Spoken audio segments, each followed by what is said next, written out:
ഇന്ന് തൊട്ട് കാറ്റത്തെ കിളിക്കൂടി തുടങ്ങുകയാണ്. 4 സഹോദരന്മാരും ഒരച്ഛനും അടങ്ങിയൊരു വീട്. മൂത്ത ചേട്ടൻ രാവിലെ തന്നെ എണീറ്റ് വീടൊക്കെ അടിച്ച് തുടച്ച് രാവിലത്തെ ഭക്ഷണങ്ങളുണ്ടാക്കി ആ വീട്ടിലുള്ള എല്ലാ കാര്യങ്ങളും ചെയ്യുന്നതായിട്ടാണ് കാണിക്കുന്നത്. പുള്ളി ഒരു കാറ് കഴുകി കഴിയുമ്പോൾ അനിയൻ വന്നിട്ട് ആ കാർ എടുത്ത് പോകാൻ നിൽക്കുമ്പോൾ പുള്ളി ചോദിക്കും, നീ വേഗം വരില്ലേ? അപ്പം മറ്റൊരു അനിയൻ കളിയാക്കി ചോദിക്കും, ഇന്നും ഉണ്ടോ കാപ്പിക്കുടി?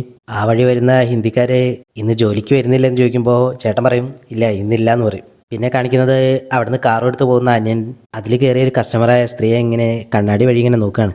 അവർക്കാണെങ്കിൽ ഇത് കാണുമ്പോൾ ഒരു ബുദ്ധിമുട്ട് തോന്നും. അവർ പറയും, ഇവിടെ നിർത്തിയാൽ മതി, സ്ഥലം എത്തിയറിയും. അപ്പോൾ അവൻ മനസ്സിങ്ങനെ പറയും, ഇത്ര പെട്ടെന്ന് സ്ഥലം എത്തിയോ? അവർ പൈസ പേ ചെയ്യുമ്പോൾ പറയും, നല്ല റിവ്യൂ ഇടണേ, കല്യാണം കഴിഞ്ഞോ എന്ന് ചോദിക്കും. അവർ പറയും, കല്യാണം കഴിഞ്ഞ ഒരു കുട്ടിയുണ്ട് എന്ന് പറയും. അപ്പോൾ അവൻ പറയും, കല്യാണം കഴിഞ്ഞോ എന്ന് അറിയാൻ വേണ്ടി ചോദിച്ചതാ, കുട്ടിയോട് ഞാൻ അന്വേഷിച്ചെന്ന് പറയണം, എൻ്റെ പേര് സുധി. അവർ പറയും, റേറ്റിംഗ് ഇടുമ്പോൾ ഞാൻ അതും കൂടി മെൻഷൻ ചെയ്യാം. ആ സമയത്ത് അനിയൻ്റെ കോള് വരും, ചേട്ടാ വരുന്നില്ലേ, പോകാറായി എന്ന് പറയും.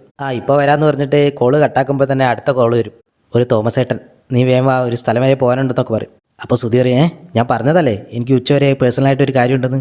അപ്പോൾ അയാളേക്കും, ഏട്ടൻ്റെ കാപ്പിക്കുടി, ഇവിടുത്തെ നല്ല ചെക്കന്മാർക്ക് വരെ പെണ്ണ് കിട്ടുന്നില്ല, 30 കഴിഞ്ഞാൽ പിന്നെ പെണ്ണ് കിട്ടാൻ പാടാ, നിൻ്റെ വീട്ടിലെ സ്ഥിതികളറിഞ്ഞാൽ ആരെങ്കിലും ആ വീട്ടിലേക്ക് പെണ്ണിനെ അയക്കുമോ? സുധി പറയും, എൻ്റെ വീട്ടിലേക്ക് വരാനുള്ള പെണ്ണാണെങ്കിൽ എങ്ങനെയാണെങ്കിലും വരും, ഏട്ടത്തിയായിട്ടാണെങ്കിലും ശരി, എൻ്റെ ഭാര്യയായിട്ടാണെങ്കിലും ശരി. ഒരു കോളേജിൽ ഒരു പ്രോഗ്രാം നടക്കുക.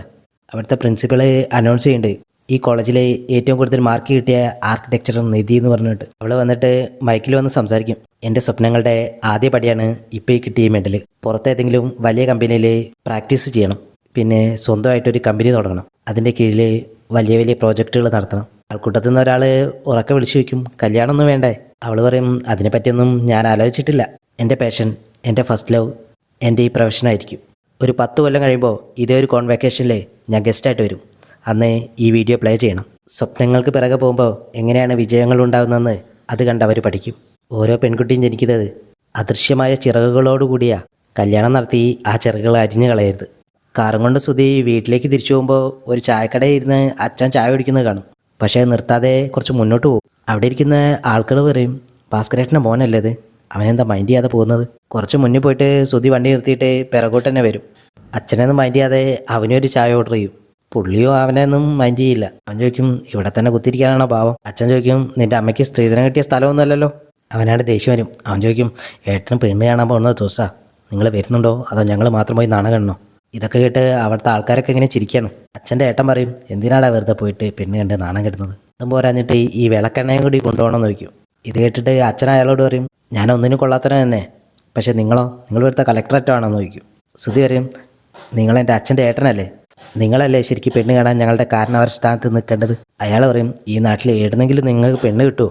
നിങ്ങളുടെ കുടുംബത്തെ പറ്റി അന്വേഷിച്ചാലേ ഏതെങ്കിലും വീട്ടുകാർ ആ കുടുംബത്തിലേക്ക് ആ പെണ്ണിനെ അയക്കുമോ? ഒരു കാര്യം ചെയ്യ്, ആ വീടും പറമ്പ് എനിക്കിതാ, ഞാൻ കുറച്ച് കാശ് തരാം, ആ കാശും കൊണ്ട് വേറെ ഏതെങ്കിലും നാട്ടിൽ പോയി ജീവിക്കാൻ നോക്ക്.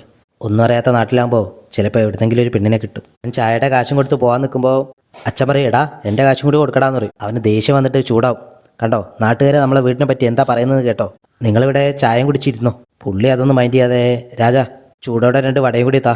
സുധി അവിടെ നിന്ന് കാറെടുത്ത് പോയിക്കൊണ്ടിരിക്കുമ്പോൾ ഒരു കോൾ വരും. പക്ഷേ സുധി അത് എടുക്കില്ല. തൊട്ട് പിന്നെ തന്നെ നിധിയുടെ ഒരു ഇന്നോവ കാറ് വരും. അവർ സുധിയുടെ കാറിൻ്റെ മുന്നിൽ കയറും. അവരിന്ന് അവാർഡ് കിട്ടിയതിനെ പറ്റി ഇങ്ങനെ സംസാരിച്ചുകൊണ്ടിരിക്കുക. അവൾ പറയും, അച്ഛനും കൂടി വരേണ്ടിയിരുന്നു. അപ്പോൾ അമ്മ പറയും, അച്ഛന് വീട്ടിൽ ഒരുപാട് ജോലിയില്ലേ, എൻ്റെ ഈ അവാർഡിനേക്കാൾ ഇമ്പോർട്ടൻ്റ് ആയിട്ട് അച്ഛൻ എന്താ ഉള്ളത്? അമ്മ പറയും, അത് നീ വീട്ടിലെത്തുമ്പോൾ മനസ്സിലാവും. ഏട്ടൻ്റെ മോളോട് പറയും, എന്നെപ്പോലെ ഇങ്ങനെ അവാർഡൊക്കെ വാങ്ങണം, അല്ലാതെ നിൻ്റെ അച്ഛനെ പോലെ ആവരുത് കേട്ടോ എന്ന് പറയും. ഏട്ടനും അതിന് തിരിച്ചിങ്ങനെ പറയും. അവളോട് പറയും, വീട്ടിൽ അച്ഛനൊരു സസ്പെൻസ് ഒരുക്കി വെച്ചിട്ടുണ്ട്. അവൾ ചോദിക്കെങ്കിലും ഏട്ടനത് പറയില്ല. സുധിയുടെ വീട്ടിൽ അവൻ്റെ ഏട്ടനെ അനിയൻ മേക്കപ്പ് ചെയ്ത് കൊടുക്കുകയാണ്. മറ്റൊരനിയൻ ഹോട്ടലിൽ നിന്ന് വാങ്ങിക്കൊണ്ടുവന്ന ചോറ് കൊണ്ട് അവിടെ നിന്ന് തിന്നാം. അവനിങ്ങനെ ഏട്ടനെ ഇങ്ങനെ കളിയാക്കും, കുമ്മായം പൂശിയ പോലെ ഉണ്ട് എന്നൊക്കെ പറഞ്ഞിട്ട്. അത് കേൾക്കുമ്പോൾ ഏട്ടന് കുറച്ച് വിഷമാവും. സുധി അവനോട് പറയും, സുഭാഷ് ഏട്ടന് ഒരു നല്ല കാര്യത്തിന് ഇറങ്ങാൻ പോവല്ലേ, മര്യാദയ്ക്ക് സംസാരിച്ചിട്ടെ നിനക്ക്? അവനപ്പോഴും പരിഹാസം തുടങ്ങും. അനിയനോട് പറയും, ഏട്ടൻ്റെ ചുണ്ടിൻ്റെ അവിടെ ജോക്കറിൻ്റെ ഒരു ചിഹ്നം ഇട്ട് കൊടുക്ക്, അവിടെ പോയിട്ട് നാണം കെട്ട് വരേണ്ടതല്ലേ. സുഭാഷ് ഇതൊക്കെ കേൾക്കുമ്പോൾ ദേഷ്യവനും, തോന്നിയാസം പറഞ്ഞാൽ അടിച്ചതിൻ്റെ പല്ല് ഞാൻ താഴെ ഇടും. അവനും വിട്ടുകൊടുക്കില്ല. അവൻ പറയും, എന്നാൽ താനിങ്ങ് വാടോ. ഏട്ടൻ അവലോട് പറയും, സമാധാനിക്ക്, പ്രശ്നമൊന്നും ഉണ്ടാക്കില്ല എന്നൊക്കെ പറയും. അവൻ പറയും, ഞാനെന്തേ കഴിക്കുന്നേ, ഇയാൾക്ക് പണ്ടേ ഇഷ്ടമല്ല. സുഭാഷ് പറയും, അതെ, നാട്ടുകാർ മുഴുവൻ പറയുന്നുണ്ട്, ഇനി നീയും കൂടി പറഞ്ഞോ. അവൻ പറയും, നാട്ടുകാർ പറയുന്നത് തന്നെ സത്യം, ഈ വീടൊരു നരകമാണ്. സുഭാഷ് എല്ലാവരും കൂടി പിന്നെയും സമാധാനിപ്പിക്കാൻ നോക്കുമ്പോൾ അനിയൻ ചോദിക്കും, ആഴ്ചയിൽ ഒരുങ്ങി പെണ്ണ് കാണാൻ പോകാൻ ഏട്ടന് നാണമില്ലേ? അതുകൊണ്ട് എന്തെങ്കിലും ഒരു കാര്യം ഉണ്ടാവുന്നുണ്ടോ? നടക്കില്ല, ഈ വീട്ടിലേക്ക് ആരും പെണ്ണ് തരില്ല.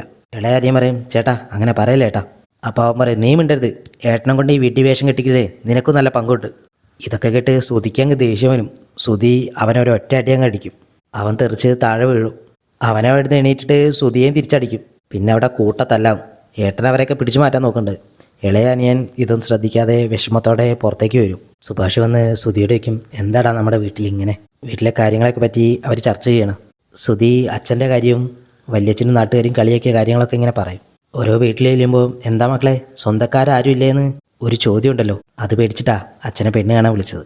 അവിടുത്തെ നാട്ടുകാർ മുഴുവൻ കളിയാക്കിയിട്ടും അച്ഛനൊരു അനക്കവും ഇല്ല. അടിയുണ്ടാക്കിയ അനിയനും തൊട്ടടുത്ത് തന്നെ നിൽക്കുന്നുണ്ട്.